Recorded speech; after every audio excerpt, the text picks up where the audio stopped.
अगर विज्ञान का इतिहास आप लोगों ने पढ़ा होगा तो गुप्त काल के बाद भारत में विज्ञान का पतन प्रारंभ हो गया और उसका भी रीजन सबसे बड़ा यही है। क्या रीजन है? पहले भी हमने आपको बताया था। उसका रीजन है उस समय अद्वैत वेदांत की विचारधारा लोकप्रिय हो रही थी और अद्वैत वेदांत में क्या माना जाता है? ब्रह्म सत्य जगत मिथ्या भ्रम है, जबकि विज्ञान जगत को सही मान के आगे बढ़ता है। और विज्ञान का उद्देश्य क्या? उद्देश्य है विज्ञान का हम लोग जगत पर ज्यादा से ज्यादा कंट्रोल प्राप्त करें और उससे मानव जीवन सुखी बने।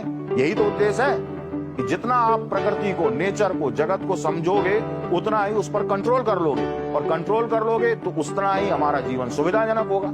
लेकिन अब आप मान लो कि भाई प्रकृति तो भ्रम है, तो भ्रम के ऊपर क्या कंट्रोल कर?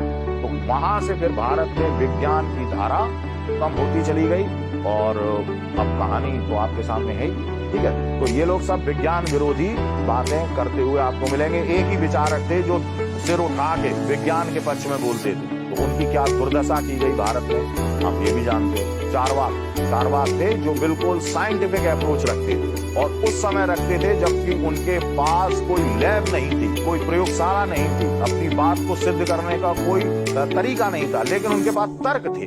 और उसका क्या हुआ आज देखो, ना तो उनके कोई ग्रंथ मिलते हैं, ना कुछ, ना उनके विचार, और उनको गालियां भर भर के दी जाती। ये है विज्ञान के प्रति हम लोगों का दृष्टिकोण।